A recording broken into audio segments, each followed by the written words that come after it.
A situação atual que a gente tem, que foi anunciada agora recentemente pelo presidente da Câmara e do Senado, em acordo com o ministro da Economia, é que você vai ter, tramitando no Senado Federal, uma reforma ampla, uma proposta de emenda constitucional, uma PEC, e um projeto de renegociação de dívidas tributárias, que a gente não conhece os detalhes, e teria na Câmara dos Deputados tramitando a unificação do PIS e COFINS na CBS, na Contribuição sobre Bens e Serviços, que é o único projeto que a gente conhece os detalhes, a conversão do IPI num imposto seletivo, mudanças no imposto de renda, e não foi anunciado agora pelos presidentes da Câmara e do Senado essa última fatia, que seria a recriação da CPMF, ainda que com outro nome, com a desoneração da folha.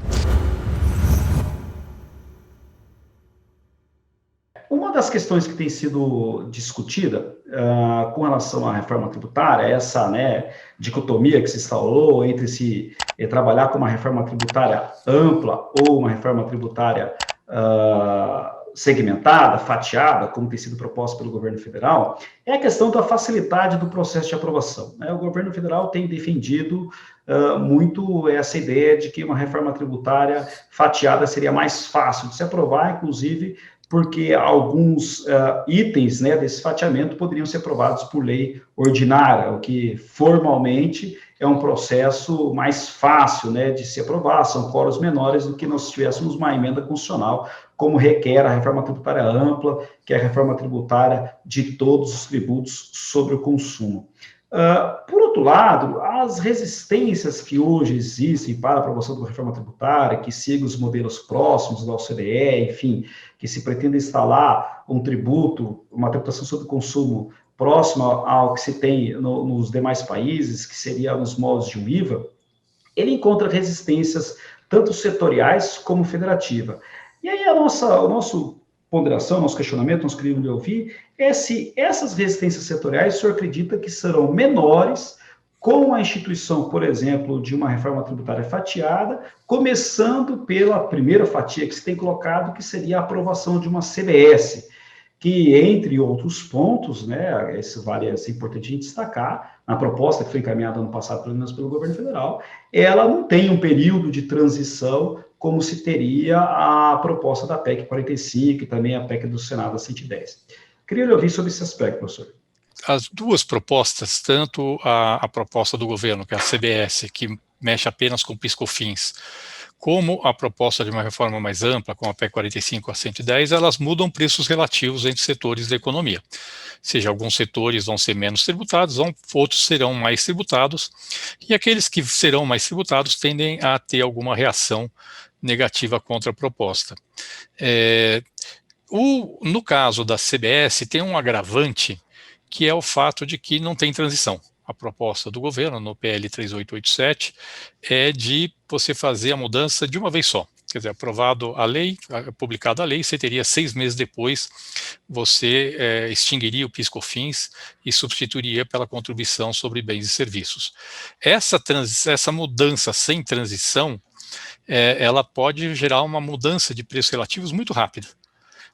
E essa mudança de preços relativos muito rápida pode gerar uma percepção negativa com relação à mudança. E isso pode ocorrer por quê?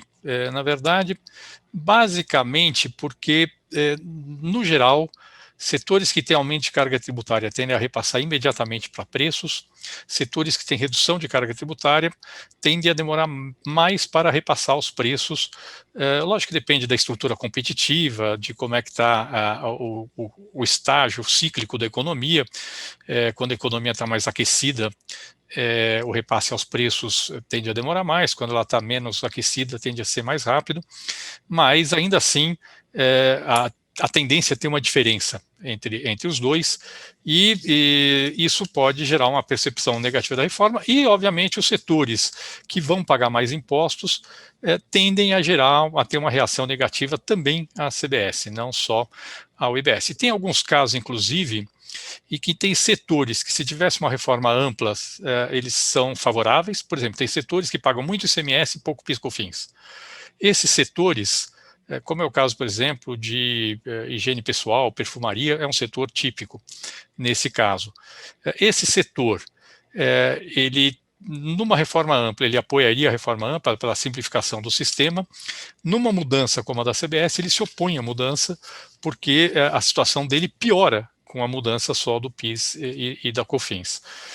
Portanto, a minha avaliação é que, do ponto de vista setorial, a resistência à CBS tende a ser bastante grande, não só à reforma ampla.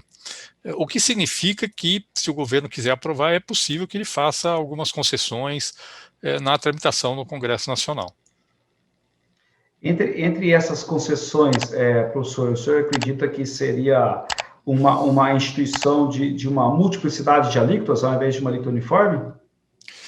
É um risco, é uma possibilidade. Queria deixar bem claro aqui que, do ponto de vista conceitual, uma alíquota uniforme é claramente a melhor opção.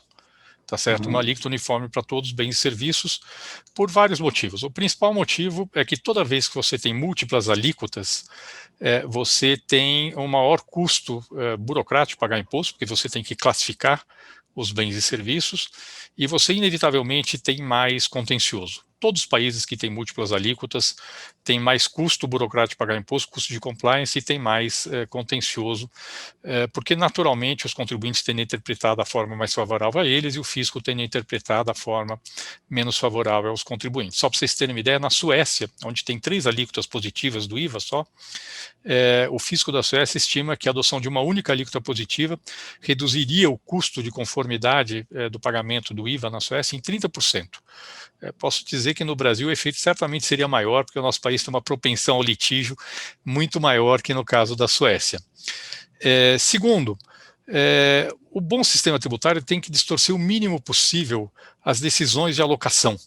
Então, ele não tem que favorecer o setor X em detrimento do setor Y, ele tem que ser neutro do ponto de vista das decisões de alocação da economia. Toda vez que ele favorece o setor X em detrimento do setor Y, ele induz a alocar capital no setor X, que muitas vezes é menos produtivo que o setor Y. E, na verdade, o efeito disso é a economia crescer menos. É você produzir menos do que você produz. Então, na verdade, por todos esses fatores, claramente uma alíquota uniforme é preferível a múltiplas alíquotas. No caso do Brasil, adicionalmente, a adoção de uma alíquota uniforme teria um efeito distributivo positivo. Por quê? Porque no Brasil você tem desoneração da cesta básica por um lado, mas você tem a menor tributação do consumo de serviços de outro lado. Só que quando você pondera os dois simultaneamente, você vê que a redução da tributação dos serviços, que favorece as famílias mais ricas, é maior do que o efeito da desoneração da cesta básica para as famílias mais pobres. Ou seja, mesmo com proporção do consumo no Brasil, não com proporção da renda, com proporção da renda, inevitavelmente, pobre paga mais imposto sobre o consumo do que rico. Mas no Brasil, não só com proporção da renda, com proporção do consumo, pobre paga mais imposto do que rico. E, portanto, se você adotasse uma alíquota uniforme para bens e serviços, você reduziria a carga dos pobres e aumentaria um pouquinho a dos ricos. Não é um efeito muito grande, é um efeito que para os 10% mais pobres chega a uns 3% de redução de custo, para os 10% mais ricos é um aumento semelhante, mas é um efeito que é positivo do ponto de vista distributivo. Ou seja, seria bom não só do ponto de vista do crescimento da economia, como seria justo do ponto de vista distributivo. No entanto, a tendência é que quem paga mais imposto gere mais resistência. Nós sabemos que sempre se levantou muito a questão do Pacto Federativo, né? Como é que o senhor vê essa questão? Você acha que isso ainda é um obstáculo efetivo para a aprovação do IBS? Não? Hoje, talvez uma compreensão talvez diferenciada, que se possa, que eles venham aceitar melhor essa ideia da reestruturação mais ampla, ou não? Bom, a questão federativa é a segunda questão que dificulta a aprovação de uma reforma tributária. No passado, todas as tentativas de reforma tributária anteriores, desde a Constituição de 88, um dos fatores de dificuldade sempre foi a resistência dos estados. Vários estados resistiam muito à perda do poder de dar benefício fiscal. E isso gerava uma dificuldade na aprovação da reforma tributária. Essa dificuldade, do ponto de vista dos estados, nesse momento foi superada. Todos os secretários de Fazenda, através do órgão representativo deles, que é o Concefaz, estão hoje apoiando uma reforma tributária ampla que, na verdade, extinga o ICMS e substitua por um imposto sobre bens e serviços, cobrado no destino e sem benefícios fiscais. Por quê? Porque o ICMS se tornou completamente disfuncional e os próprios estados, hoje, todos os estados da federação, entendem que a melhor solução para o ICMS é acabar com o ICMS. Então, hoje nós temos, do ponto de vista dos estados, um ambiente favorável à reforma tributária que nunca houve no passado. Nunca houve esse ambiente do ponto de vista dos estados. Mas tem também a questão dos municípios. No caso dos municípios, a posição dos pequenos municípios, representados pela Confederação Nacional dos Municípios, tem sido favorável a uma reforma tributária ampla que unifique ICMS e ISS. Mas os municípios de grande porte, que são representados pela Frente Nacional dos Prefeitos, esses municípios têm resistido a uma reforma ampla, eles querem manter o poder de cobrar ISS, por dois motivos, porque, primeiro, municípios maiores cobram muito mais ISS do que municípios menores, e segundo, porque eles dizem que a receita de serviço, o PIB de serviço tende a crescer mais que o PIB da economia. Agora, é uma visão, vamos dizer assim, muito restrita, é uma visão, de certa forma, míope, porque a consequência dessa posição dos grandes municípios é a economia do Brasil toda crescer menos. Eu fiz uma conta, assim, é uma conta que não é precisa, mas só para ter uma ideia, tem um estudo que estima que a aprovação de uma reforma tributária ampla, que incorpore os tributos federais, ICMS e ISS, poderia aumentar o PIB potencial do Brasil em 20 pontos percentuais em 15 anos. É um estudo que está no site do Centro de Cidadania Fiscal do economista Braulio Borges. Se você mantivesse a separação, a segmentação entre ICMS e ISS, mesmo que você conseguisse melhorar o ICMS e melhorar o ISS, você perderia por baixo uns 5 pontos percentuais de crescimento do PIB, para ter um efeito de aumentar meio ponto percentual a receita dos municípios em 20, 30 anos. Meio percentual do PIB. Quer dizer, para os municípios ganharem meio por cento do PIB a mais, você vai tirar da economia no mínimo 5% do PIB. Não faz muito sentido, tá certo? É uma posição em que o custo social da posição dos municípios é muito difícil de ser justificado. Eu acho que no Congresso Nacional desde que você monte uma estrutura boa de compensação dos grandes municípios, para que não tenha nenhum impacto traumático sobre as suas finanças, e que é perfeitamente possível construir um modelo que, com o efeito da reforma tributária sobre o crescimento, todos os entes da federação saem ganhando em relação à manutenção do sistema atual. Eu acho que é possível sim superar essa resistência dos grandes municípios. Porque talvez isso não pudesse diminuir essa resistência se nós tivéssemos um órgão único, como foi já proposto, né? Se criar nacional, onde as regras fossem bastante claras, e com a participação dos próprios municípios, eu acho que assim, nem todos, né? Mas, enfim, uma representatividade forte, e pudessem participar disso, ou talvez até esse órgão pudesse ter previsão já no texto constitucional, junto com essa reforma. Isso não auxiliaria, talvez, a garantia de uma segurança maior de repasse, enfim, não deixando isso para a lei complementar, porque a lei complementar, de certa maneira, veja o exemplo da Lei 87, ela vem se desgastando muito, né, com certos aspectos de efetividade, né? Eu não vejo risco de algum estado ou município deixar de receber recurso com o modelo de arrecadação centralizada que é proposto na PEC 45, porque a ideia é criar exatamente como você falou, um órgão centralizador que centralizaria a arrecadação, tá certo? A gente já chamou isso de Agência Tributária Nacional, agora estamos chamando de Conselho Federativo do IBS. Esse órgão arrecadaria de forma centralizada e distribuiria a receita pelo princípio do destino para a União, Estados e municípios. A chance desse órgão contingenciar ou transferência de recursos é zero. Esse órgão não estaria sujeito ao orçamento de nenhum dos entes da federação, ele seria um orçamento não contingenciável, isso é possível colocar na própria Constituição, se for preciso. Ele não teria nenhum interesse em reter recursos. Agora, esse órgão com arrecadação centralizada tem várias vantagens. A primeira vantagem, que eu acho que para os contribuintes, sobretudo, é não só a maior simplicidade, que é poder recolher o imposto, o IBS, que a alíquota do imposto é uma soma da alíquota federal, estadual, municipal, mas a recolhimento é feito de forma centralizada. Então, se tem uma empresa que tem estabelecimento no Brasil inteiro, mas no mesmo CNPJ, no fundo recolheria uma guia por mês, tá certo? Isso facilita muito para os contribuintes, mas, sobretudo, esse modelo dá garantia para que contribuintes que têm acúmulo de saldos credores, como um exportador, o exportador compra insumos que vêm tributados e exporta com alíquota zero. E aí ele acumulou o imposto que ele tem que receber de volta. Hoje em dia no Brasil é muito difícil conseguir recuperar esse imposto de volta, tanto no caso do ICMS e em muitos casos, inclusive no caso do PIS/COFINS. No caso desse exportador, o saldo credor que ele acumulou no modelo que foi construído não seria distribuído, ele permaneceria nesse órgão centralizador e, portanto, ele estaria pronto para ser devolvido para o exportador. Ele não seria distribuído para a União, nem para o Estado, nem para o município.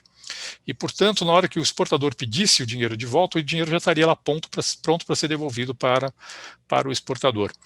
Então, na verdade, o modelo da forma como foi construído, ele dá segurança, é ele que dá a garantia de recuperação dos saldos credores. Qualquer outro modelo, e é possível adotar no nível municipal, como nós estamos propondo, é impossível ter um IVA municipal cobrado pelo princípio do destino, com arrecadação descentralizada. É impossível, isso é inviável de qualquer forma. Com arrecadação centralizada é possível, como nós estamos propondo.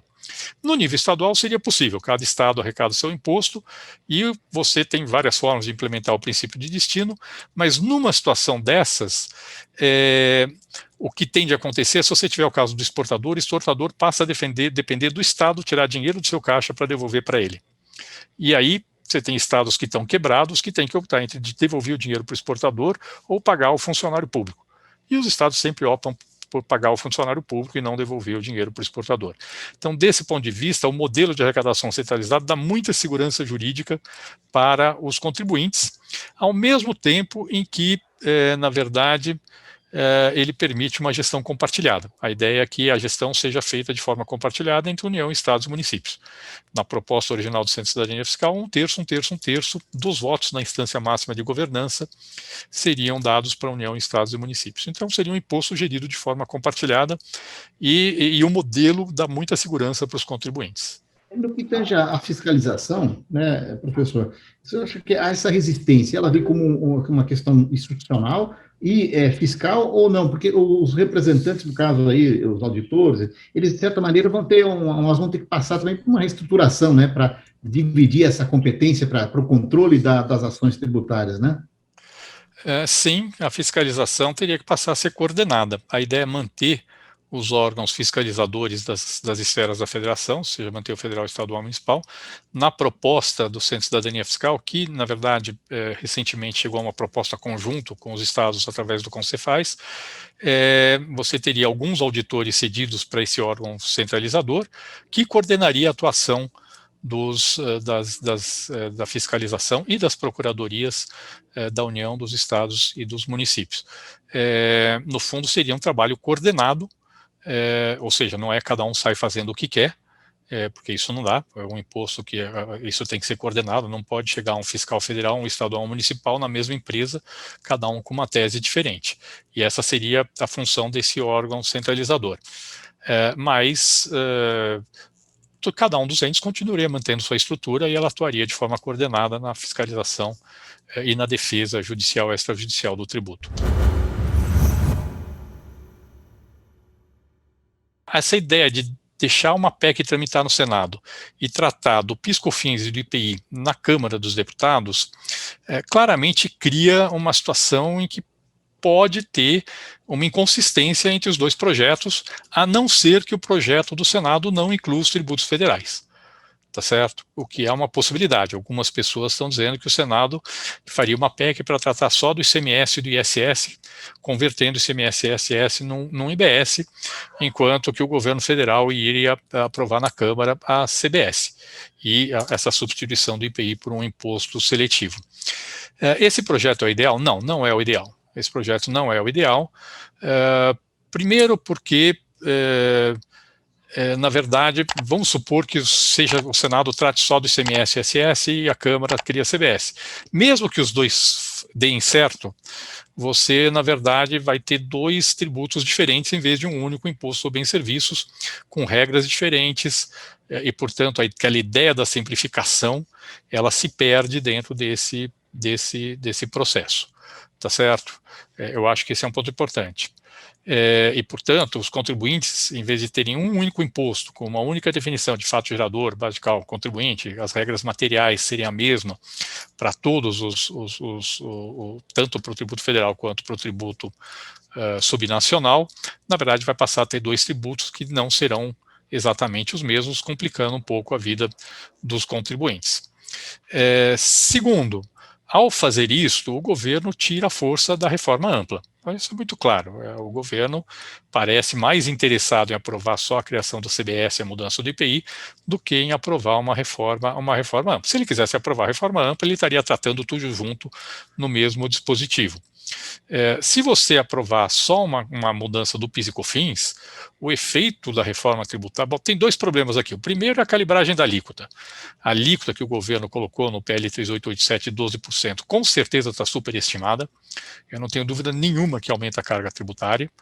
E isso pode gerar uma reação negativa contra a reforma, ainda que o Congresso possa colocar um eventual ajuste posterior da alíquota para não ter aumento de carga, e eu acho que isso tenderia a acontecer, pode gerar uma reação negativa em relação à reforma tributária. Enquanto que todo o trabalho da PEC foi construído para não ter aumento de carga tributária, tem um período de teste para poder calibrar a alíquota, isso não existe na proposta do governo. Então, esse é um primeiro problema.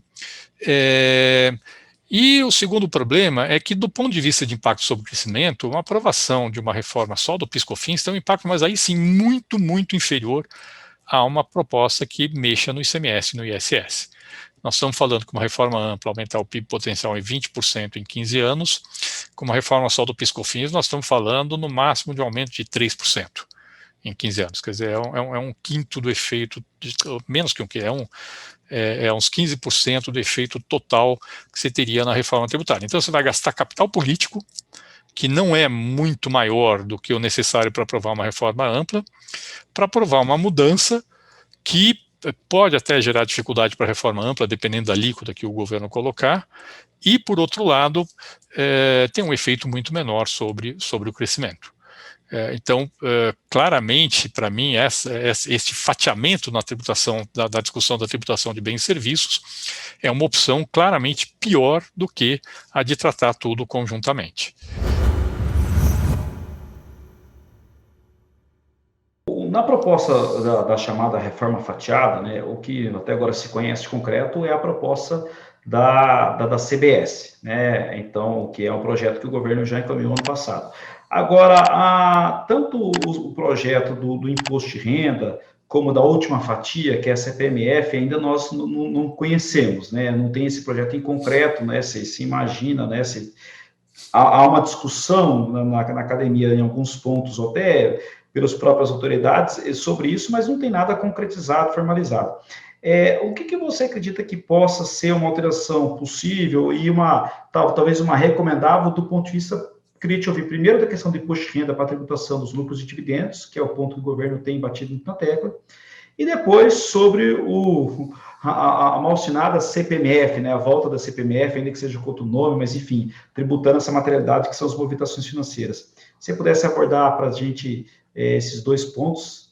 Tributação de lucros e dividendos. O que está aparecendo na imprensa, embora a gente não saiba detalhes, é que o governo estaria pensando em reduzir a alíquota na empresa, embora o que tenha aparecido seria uma redução pequena, de 5 pontos percentuais só, quer dizer, a alíquota básica do imposto de renda, que hoje é 15%, iria para 10%, que significa que a alíquota total IR mais contribuição social sobre o lucro líquido, já considerando o adicional de 10% do imposto de renda, iria cair de 34% para 29%, viria junto com uma criação do imposto sobre distribuição de dividendos de 15%, o que significa que eu acho que bastante pesado, e ainda o fim do juros sobre capital próprio, da possibilidade de reduzir os juros sobre capital próprio. Eu acho, sim, que faz todo sentido fazer uma discussão de reduzir a tributação na empresa e tributar a distribuição. O problema é que tem inúmeras formas diferentes de fazer isso, e algumas são muito melhores do que outras, e essa discussão não está sendo feita no Brasil. As pessoas estão colocando, assim, vamos manter toda a forma, tirando a questão do JCP, mantém a forma básica de cálculo do imposto de renda, e faz a tributação na fonte e na distribuição. Não necessariamente é o melhor modelo. Com essas, se forem essas alíquotas que estão saindo na imprensa, o efeito positivo que poderia ter na atração de investimentos, principalmente com o fim do JCP, se perde. Então você não ganha o efeito positivo na atração de investimentos que você teria se fizesse uma mudança inteligente, reduzindo a tributação na empresa e passando a tributar a distribuição. Você não, aparentemente, não estão falando em integrar o imposto de renda pessoa jurídica com o de pessoa física, que seria o ideal, para você poder, para você ter um sistema que fosse de fato progressivo. Então tem muitas questões, tem muitas formas diferentes de fazer essa redução da tributação da empresa e tributar a distribuição. Essa discussão não está sendo feita no Brasil. Assim, o governo vai colocar essa minha proposta, e para poder vender a ideia, estão sinalizando que vai aumentar o limite de isenção do imposto de renda de pessoa física, que é claramente uma política populista, aí eu não tenho a menor dúvida, é uma política eleitoral, não necessariamente a melhor que nós teríamos que fazer no Brasil hoje. Quer dizer, você vai gastar dinheiro numa coisa que no fundo não tem muito efeito sobre o crescimento, e vai fazer uma mudança no IRPJ para poder financiar o aumento da limite de isenção do IRPF, que no fundo corre o risco de deixar o Brasil até menos competitivo do que é hoje. Então é preciso tomar muito cuidado nessa discussão sobre a forma de fazer. O bom sistema tributário é aquele que compromete o mínimo possível a eficiência da economia e é o mais justo possível. Esse desenho, que a gente não conhece ainda, eu posso falar, só estou falando o que está no jornal, não me parece ser o desenho ideal. Bom, e aí nós vamos para o terceiro ponto da sua pergunta, que é a CPMF. Aparentemente não entrou nesse pacote aí, nesse acordo feito agora entre os presidentes da Câmara, do Senado e o ministro da Economia, mas o problema da CPMF é que é um imposto ruim. Esse é o problema principal. Ele é ruim porque é cumulativo, mas embora isso não é o grande problema, eu acho, isso, com a alíquota pequena, isso não chega a ser um problema enorme, mas ele é ruim porque ele é um imposto anti-liquidez. Ele é um imposto que vai contra a liquidez da economia. Então, só para dar um exemplo, vamos supor que você tem uma CPMF com uma alíquota de, 1%, tá certo? Aí vamos supor que uma empresa precisa de capital de giro por um dia, tá? Então ela vai no banco, vai tomar um crédito, a taxa de juros vai ser, 0,05%, e o imposto vai ser 1%. Se a empresa precisa de capital de giro por um dia, ela vai pagar um imposto que é 20 vezes maior do que o custo total da operação, que são os juros incidentes naquela operação. Entendeu? É esse tipo de distorção que acaba afetando a gestão de caixa das empresas, que acaba levando, e isso acaba obriga as empresas a terem um caixa maior, o caixa maior das empresas significa menos investimento. É esse tipo de distorção que é muito ruim para a economia no longo prazo, tá certo? Muito mais até do que o efeito cumulativo só. E não tem base econômica. Qual é a base econômica? A base econômica, o valor adicionado é o valor adicionado, é um imposto sobre o preço das mercadorias consumidas. Sobre a renda é um aumento patrimonial, tá certo? Nesse caso não tem. A base é a quantidade de transações que você faz, tá certo? Então, esse tipo de imposto é um imposto ruim. Eu acho, sim, que a gente deveria ter uma discussão sobre desoneração da folha no Brasil, mas uma discussão inteligente. Redução linear da folha é um erro de conduta de política. A boa desoneração da folha é desonerar a parcela inicial dos salários, por exemplo, desonerar o primeiro salário mínimo de todos os trabalhadores. Então um trabalhador que ganha 2 salários mínimos, o primeiro salário mínimo é desonerado, o segundo não. Tá certo? Isso seria uma desoneração inteligente da folha de pagamentos, que teria um efeito muito positivo sobre formalização do mercado de trabalho, e, na verdade, casa, inclusive, com a estrutura de benefícios que a gente tem no Brasil. Então, acho que faz sentido discutir uma desoneração inteligente da folha, mas o financiamento, idealmente, deveria vir de outras fontes, inclusive de mudanças no imposto de renda. E aí o governo vai perder o espaço que ele tem para poder aumentar a receita em mudança do imposto de renda, não para corrigir distorções na folha, e sim para aumentar o limite de isenção do IRPF, numa medida claramente populista. Aí sim nós temos... política tributária se faz com escolhas. As escolhas podem tornar o país mais eficiente ou podem tornar o país menos eficiente, pode tornar o país mais justo ou podem tornar o país menos justo. A minha impressão é que de novo, precisamos ver o que vai vir na proposta do governo, estou falando em cima do que está na imprensa, mas tanto naquilo que foi anunciado por imposto de renda, como na questão da CPMF, a minha impressão é de que são escolhas ruins.